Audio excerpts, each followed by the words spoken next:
teremos a oportunidade de ouvir sobre transparência pública, sobre atividades que envolvem questões políticas e sociais da nossa sociedade, num tempo bastante restrito, que é a nossa proposta. A nossa proposta é de uma apresentação muito acessível, né, um exercício para os professores. Na área acadêmica nós temos a habilidade de tornar as coisas bem complexas no expor e bastante alongadas.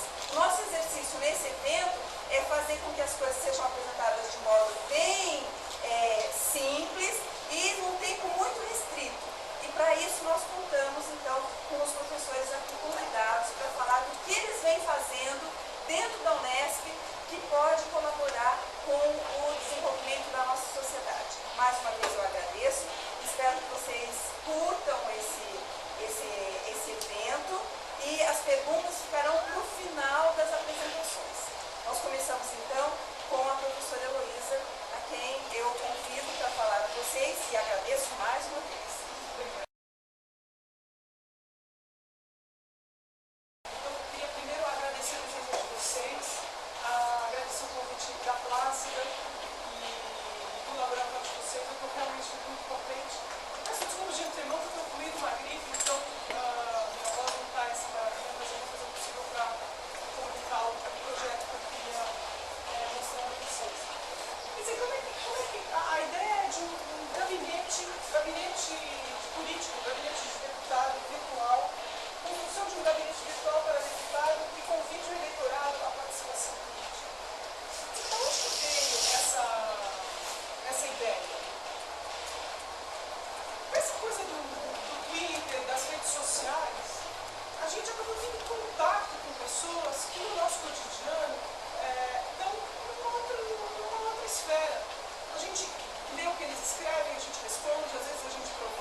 Se a gente vigiar o Estado, vigiar os políticos, a gente vai acabar buscando, encontrando um discurso, uma ação comum.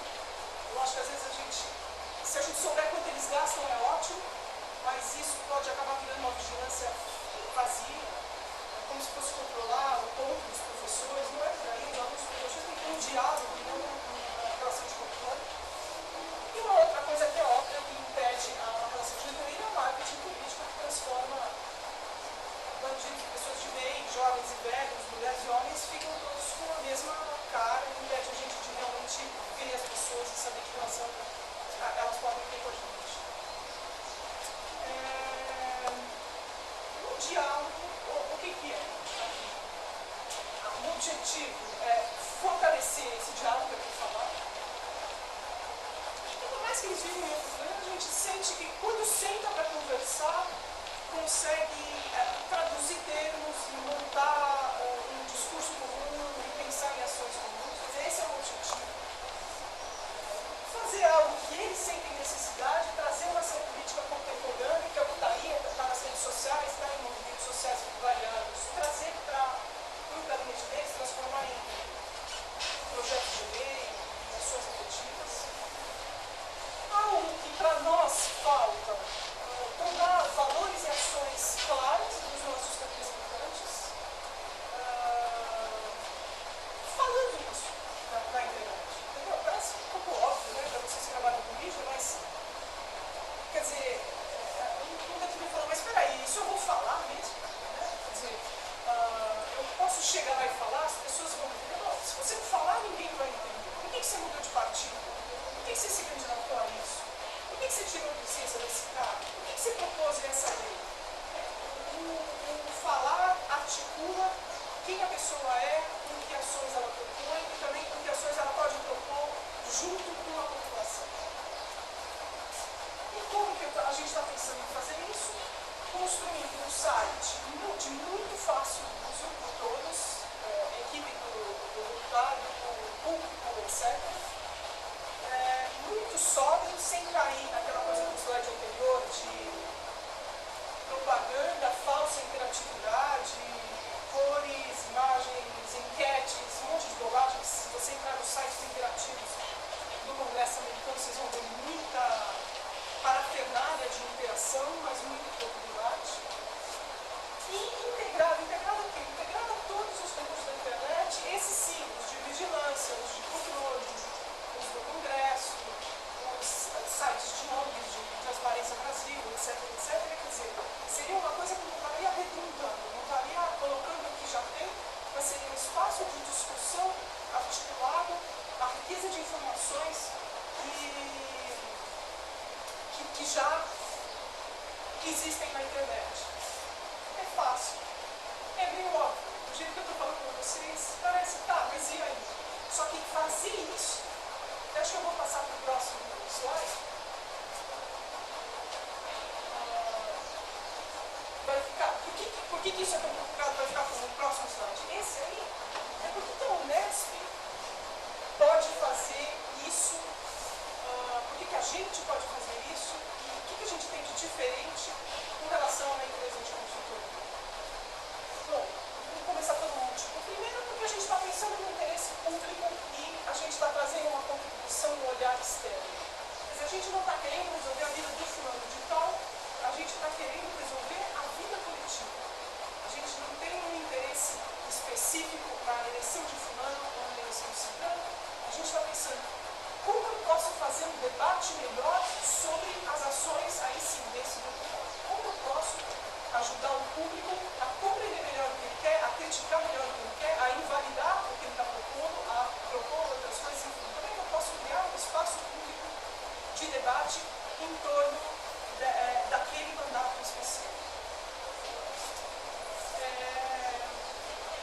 Novamente, por que o Unesp? Porque a gente pode ter recursos tecnológicos, fazendo, não os meus alunos sociais, engenharia, mas buscando cooperações com pessoas que têm um conhecimento técnico maior, tá certo? A gente tem esses recursos dentro da universidade. A gente tem teoria, né? A gente tem os conceitos políticos, a gente consegue chegar, ver uma situação, ver um diálogo e analisar, entender o que impera aquele diálogo, qual é o potencial também daquele diálogo. A gente sabe fazer etnografia, etc. Né? A gente sabe fazer essas coisas.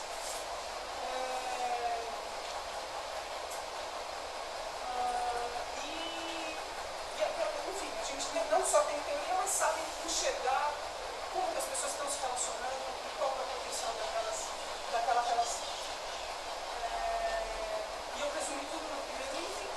A gente tem uma perspectiva da vida política, a gente tem uma visão profunda e objetiva que, se fosse uma empresa de consultoria, estou trabalhando com fulano, com ciclano, com beltrano, não dá tempo de pensar e também não é o objetivo. O objetivo é ajudar a pessoa que está te contratando e o nosso objetivo não é esse.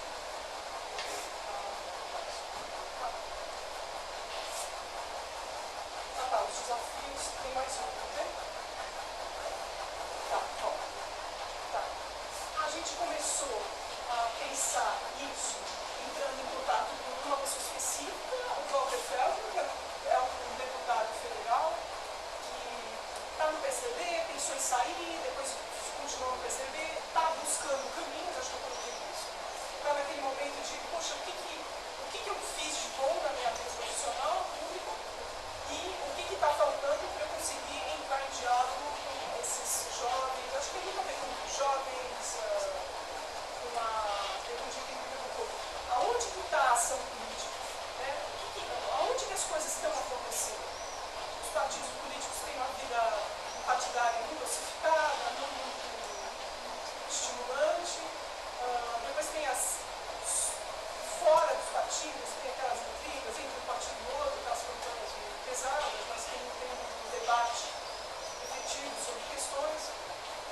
Um debate que ele mencionou até que teve, um debate ideológico, político, foi a questão da lei do Código Florestal, do desmatamento. Aí ele falou, aí se colocaram posições políticas para o confronto. Mas é um caso raro na fala dele, em geral ele está sempre reclamando de que não tem. E a gente, que está trabalhando com mídia, vocês que são jovens, a gente sabe que não falta, assim, as pessoas estão se organizando, estão batalhando com coisas. Então tem, só que não aparece naquele sistema político ossificado, não aparece a riqueza a riqueza da atividade política da sociedade. Fica como se fosse, fica uma esquizofrenia, tá certo?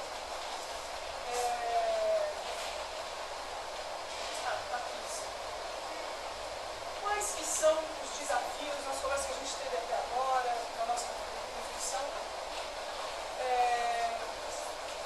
Existe uma herança que, sei lá, talvez o Sérgio Buarque explique, talvez o Raimundo falou, o Donos do Poder explique, mas existe essa herança personalista na política brasileira que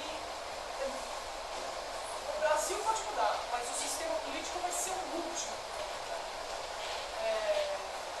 Então, aquelas alianças, as deferências aos grandes líderes dos partidos, isso tudo parece ser uma coisa muito forte. Quando você fala em internet, debate, vou colocar minhas propostas, vou dar cara para bater, é muito fora daquele sistema político patrimonialista. Tá certo? Acho que esse é o resumo que eu tenho para fazer dos desafios. Tem coisas mais cotidianas que você teria que ensinar um cara de uma outra geração a fazer uso de uma tecnologia X, etc. Mas basicamente, você tem uma cultura da internet que é, com todas as críticas que a gente possa fazer, muito mais aberta, muito mais igualitária, muito mais franca, chega a ser agressiva, e em oposição a uma cultura mais hierárquica, de certo modo machista, onde existem trocas de favores, pisar em ovos, etc. E como chegar para esses caras e falar, olha, dá para essas duas coisas conviverem, eu acho que esse é um grande desafio. Tá certo? E o próximo slide, das ressonâncias. Acho que está tudo certo. O que seria? Seria criar um insight para um deputado, não, a ideia é que fosse uma coisa muito genérica, copiável, tá certo?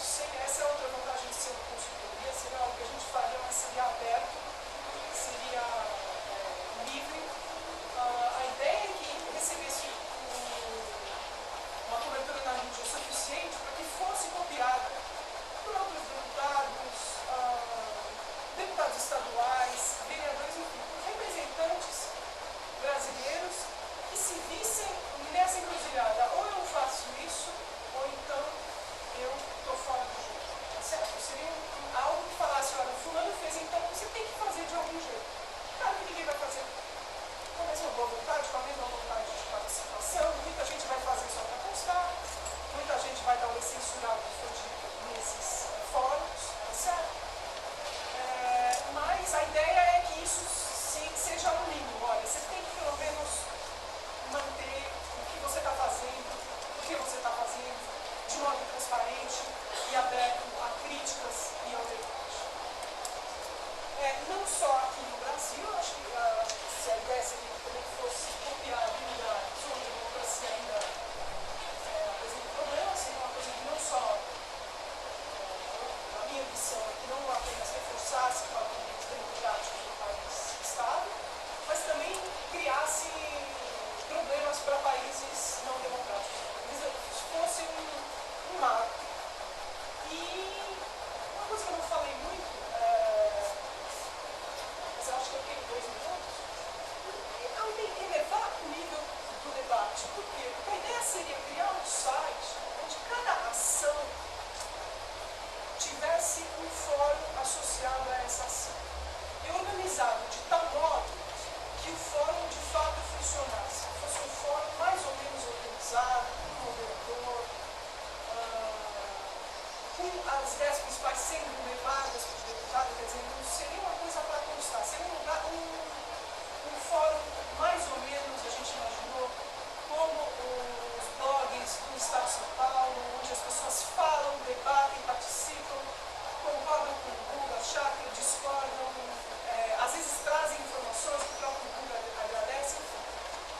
Seria algo organizado, não em termos de projetos de lei, mas de ações que envolvessem discursos, projetos de lei, atividades, movimentos sociais, etc, etc. E um debate em torno de ações, a gente acredita, poderia aumentar um pouco o nível do debate. E, de vez em quando, esse debate podia sair daqueles 10 ou 20 que participam e ir para os meios de comunicação, ter alguma repercussão nas assembleias, no Congresso, mas teria um lugar onde as pessoas, ao mesmo tempo, se sentiriam mais perto daquilo e o poder também teria que se aproximar, não poderia ficar propondo um projeto de mudar o nome de rua o tempo inteiro, porque essas coisas seriam constrangedoras, coisas que não são constrangedoras. Em segredo, seriam constrangedoras na publicidade. Eu acho que é isso que eu tenho que falar. Eu acho que eu fiquei no meu tempo exato, sobrou 45 segundos. Eu agradeço a atenção de vocês.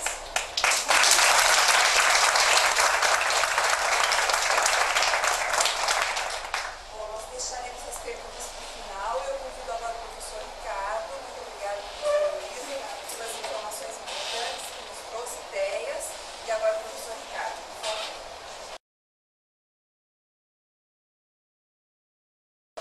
Pessoal, boa tarde a todos.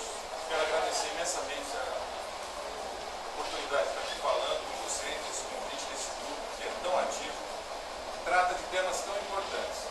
Eu não poderia deixar de aproveitar essa oportunidade para divulgar uma luta que a gente vem travando, principalmente na nossa área, com relação ao uso da tecnologia para acesso a dados. Então, quando foi questionado, quando foi tratado o tema, quando me foi proposto o tema, em que se abria a questão de como a universidade pode contribuir com a sociedade, eu não poderia deixar de abrir mão de aproveitar essa oportunidade para divulgar essa questão que a gente vem trabalhando, não só no grupo de pesquisa, mas também com os nossos orientandos, com as pesquisas que nós realizamos. E nós acreditamos que aproximar o usuário dos dados é uma grande chance de mudança, um momento de ruptura de vários paradigmas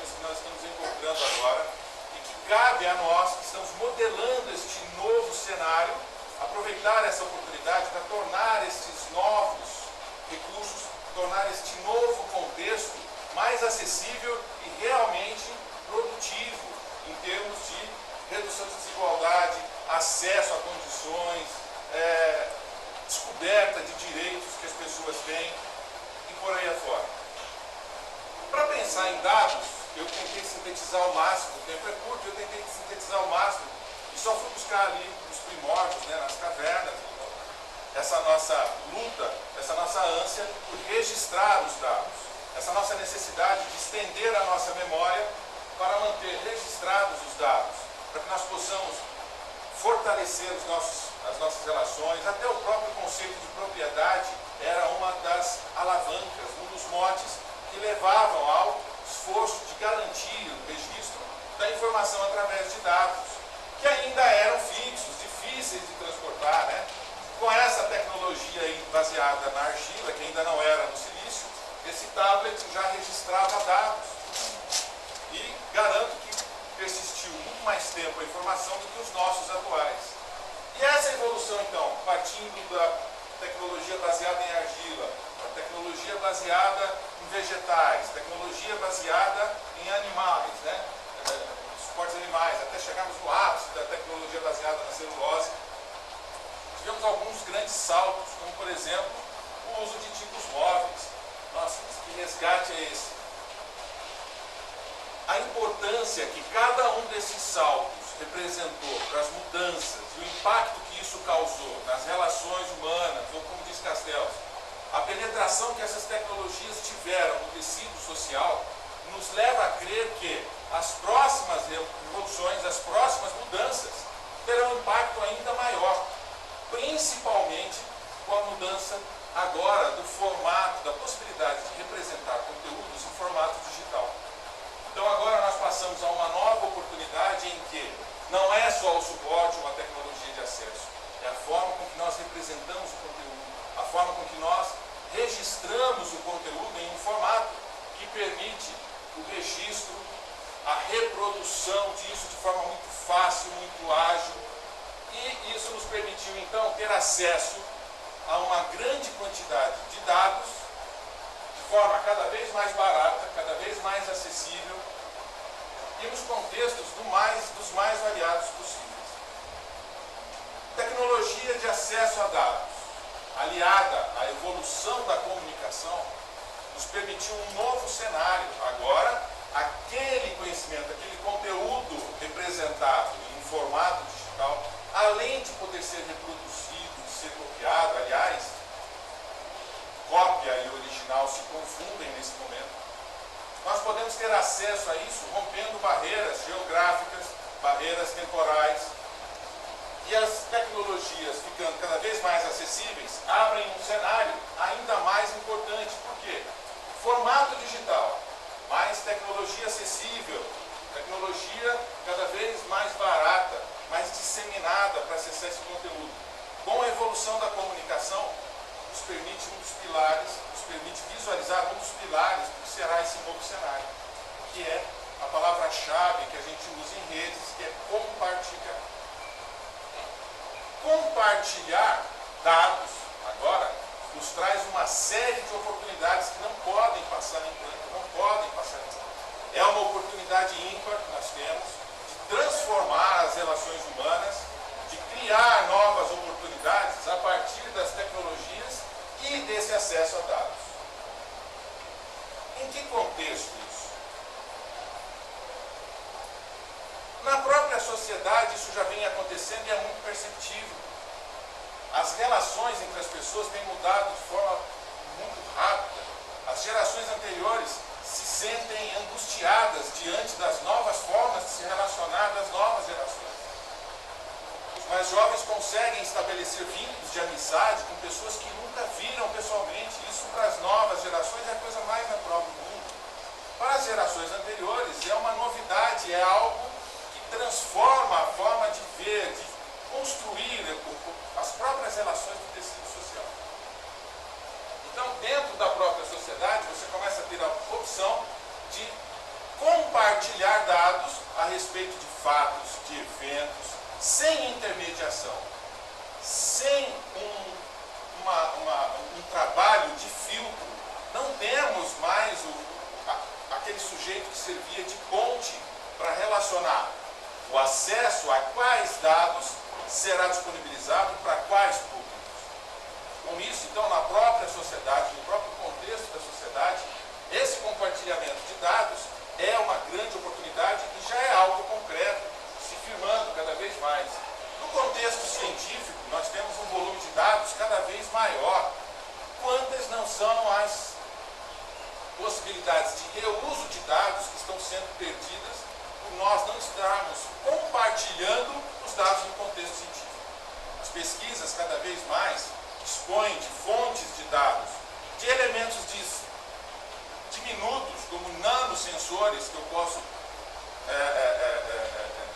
disponibilizar, que eu posso colocar na natureza para obter dados, até grandes instrumentos que conseguem captar informações de grandes distâncias.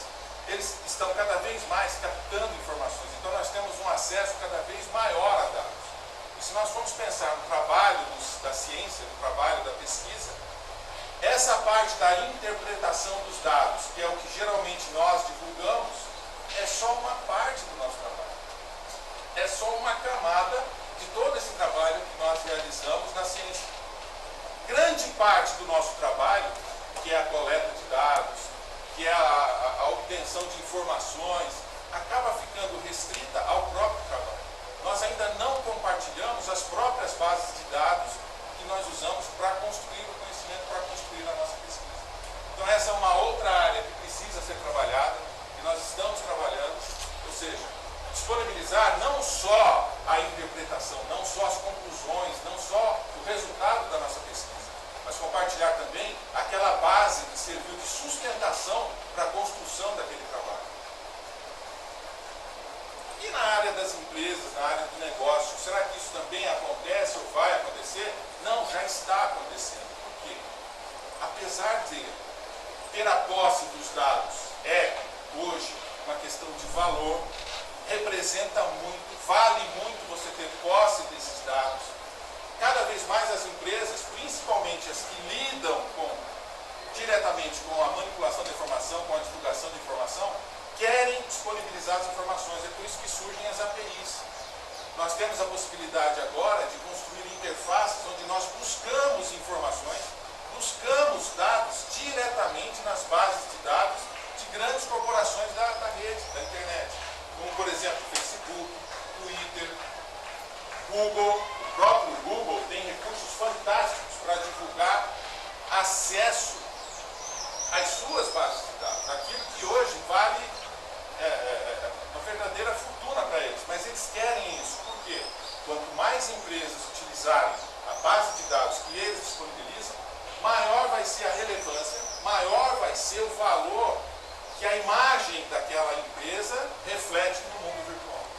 Então eles abrem a API, eles abrem a possibilidade que você tenha acesso. Então, na sociedade, no mundo científico, nas empresas, isso já acontece. Inclusive nas empresas, para efeito de tomada de decisão. Se eu quero gerir bem a minha empresa, se eu quero fazer com que a minha empresa tenha sucesso nas suas atividades, se eu quero que as minhas decisões sejam tomadas de forma adequada, eu preciso ter acesso cada vez mais a um volume de dados que é difícil de tratar, né, sem o auxílio de equipamentos, de fontes distintas. Então, as empresas já se utilizam de dados, os gestores já se utilizam de dados para acompanhar, para controlar, para planejar como as empresas irão atuar e como serão tomadas as decisões. Mas e no setor de governo? Como é que isso tem acontecido? Será que o interesse tem sido o mesmo? O acesso a dados por parte do Estado tem sido valorizado, mas no sentido cidadão ou sociedade-Estado. Eles desenvolvem cada vez mais tecnologias para acessar os nossos dados. Porque isso é um recurso para nos conhecer, para que eles possam tomar melhor as decisões, para que eles possam controlar o recebimento, a arrecadação. Então, naquilo que realmente interessa ao governo, eles desenvolvem com uma velocidade incrível, com uma eficiência fora do comum. Então, informações sobre a sociedade ou da sociedade para o governo já tem, e muito. Mas e nós? Até que ponto nós estamos estamos tendo acesso a esses dados? Até que ponto nós estamos nos organizando para ter uma visão de como está sendo gerida essa grande coisa pública, da qual nós somos donos também, da qual nós somos responsáveis. Até que ponto nós estamos nos responsabilizando pelas decisões que estão sendo tomadas. Então existe o quê? Existe a necessidade de compartilhar dados também por parte do governo. Não basta manter somente os dados e criar alguns canais, que é o que nós vamos ver daqui a pouco. O que a gente defende é, precisamos agora de transparência. Já que eu posso compartilhar dados, eu posso obter o quê?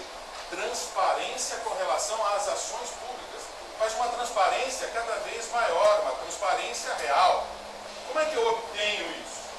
Não basta ter acesso a uma transparência passiva, como é o caso da proposta nessa última lei, que ficou um ano, uma fase lá de preparação, para depois ser regulamentada agora recentemente, e ainda atender com somente 2 artigos a transparência ativa. A maior parte da legislação desta lei trata da transparência passiva, aquela em que o Estado continua sentado em cima das bases de informações, das bases de dados, e somente disponibiliza aquilo que você requer, aquilo que você consulta, aquilo que você vai atrás. Essa transparência passiva depende de um pedido, depende de uma ação do cidadão. Isso gera uma série de questões ligadas a esse processo. Por exemplo, a questão da identificação de pontos de interesse da sociedade com relação a determinadas informações. O próprio governo pode tomar consciência de que uma determinada obra ou uma determinada decisão que ele tomou está chamando a atenção. E nem sempre isso é interessante antes que a investigação, antes que a análise da gestão esteja concluída. Outro ponto importante. Em alguns casos está sendo exigido, inclusive, a identificação do próprio cidadão, como vocês viram agora recentemente, no caso dos salários, em que o cidadão tinha que se identificar e começa a receber e-mails, inclusive de ameaça. Olha, eu vou investigar você também, por que você quer saber da minha vida, o que está acontecendo. Então, o cidadão, isso já é o quê? Um efeito, uma reação do próprio poder público contra a ação do cidadão. Então, o cidadão nunca pode ter que se identificar para chegar até essa informação. Por isso é que nós defendemos um outro contexto. É o contexto da transparência ativa. A transparência ativa é aquela em que o governo, como responsável pela custódia, como responsável pela manutenção daqueles dados, deve disponibilizar aqueles dados antecipando-se à demanda. Ele deve disponibilizar aqueles dados independente da solicitação. Por quê? Porque ele não terá como saber quem está consultando, quando está consultando. Grandes vantagens desse modelo. Independente de uma ação grande ou não da sociedade, você fica com a percepção de que está sendo visualizado. Você fica com a percepção de que o que está sendo feito não está mais dentro dos muros da sua gestão, que não está mais protegido na caixa preta da sua gestão.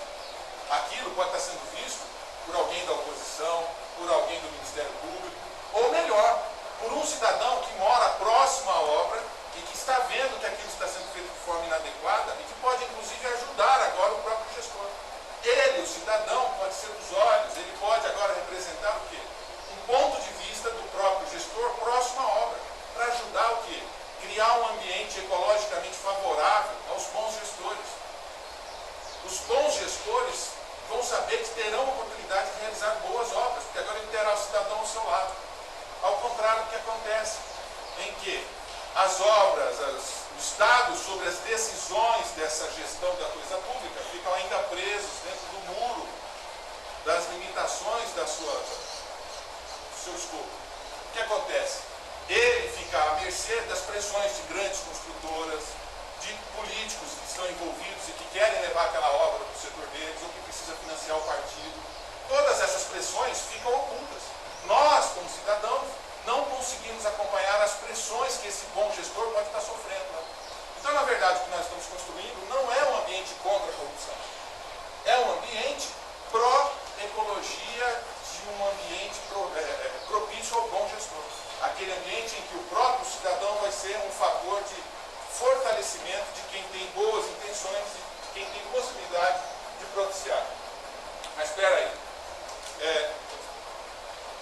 rapidamente, então, como eu faço então para disponibilizar esses dados? Basta colocar os dados na internet?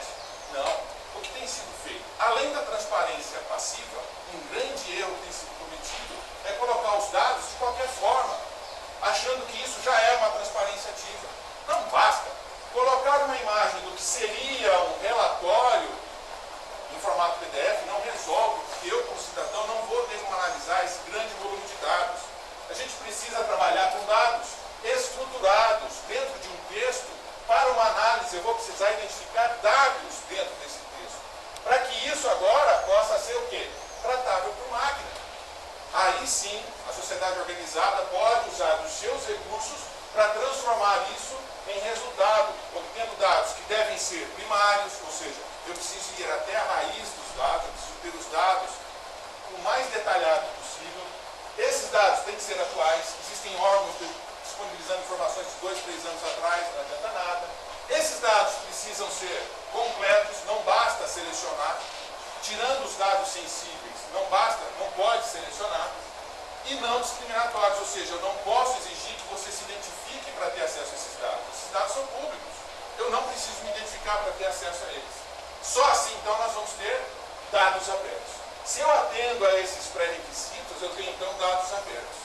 Opa, então, dados abertos, né? Transparência ativa com dados abertos, eu tenho o quê? Um ambiente mais propício para a construção de uma cidadania mais ativa. Se nós, da sociedade, conseguimos construir um ambiente como o Linux, ambientes que conseguem concorrer com grandes corporações, nós conseguimos construir ferramentas para ter acesso a dados, construir visualizações. E como, então, agora a Unesp, fechando a pergunta que foi a origem da minha fala, como nós, do Programa de Ciência da Informação, e como nós, do Grupo de Novas Tecnologias, como a ciência da informação pode ajudar isso? Estudando, propondo soluções sobre como preservar dados, como melhorar a recuperação desses dados, como descrever arquivos de dados, como ampliar a carga semântica desses dados, como identificar os relacionamentos entre esses dados, o Linked Data, como tratar grandes bases de dados, que é o Big Data, que é o grande foco do momento, e como garantir a privacidade. Também não basta disponibilizar tudo. Só para fechar, por exemplo, não é tão importante divulgar o salário dos funcionários. Esse é o pior tipo de início que nós poderíamos ter na divulgação das informações, porque isso só interessa ao próprio governo. Não é aí que está o grande problema na ação ou no uso do dinheiro público, porque isso já é regulamentado. Os tribunais de contas já têm acesso a essa informação. Não é aí que está o grande problema. Os funcionários públicos poderiam ganhar 10 vezes mais, e se não tivessem outros pontos de vazamento no orçamento público, nós ainda sairíamos ganhando e muito. Então as nossas pesquisas giram em torno desse contexto. Eu não poderia perder a oportunidade de divulgar essa nossa luta pelo acesso a dados. Eu agradeço a atenção de vocês e fico à disposição. Obrigado. Então nós temos agora, vamos abrir para as perguntas. Eu só queria destacar duas situações, duas falas, né, as duas apresentações que trouxeram para a nossa reflexão dois pontos. Um, da transparência, da ideia de transparência pública como controle. E outro, a ideia da transparência pública como uma possibilidade de uma gestão participativa e para uma ecologia de gestão. Eu achei interessante esse termo, mas que vem trazendo uma nova ou uma perspectiva diferente para essa ideia da transparência tão enraizada, que é a ideia da transparência como uma possibilidade de controlar aqueles que corrompem. Então, eu acredito que nessas duas apresentações nós temos possibilidade de tornar a nossa vida enquanto cidadãos melhor, né? Então, a professora Heloísa trouxe a ideia de uma atividade da Unesp junto aos políticos para um trabalho que possa melhorar a ação desses gestores no ambiente social. E o professor Ricardo traz a ideia de transparência como uma possibilidade de oferecer subsídios no trabalho de gestão, inclusive dos políticos que estão atuando na nossa sociedade. Então eu abro para as perguntas e agradeço imensamente a participação dos professores, agradeço a participação de vocês. Hoje nós temos uma característica especial, nós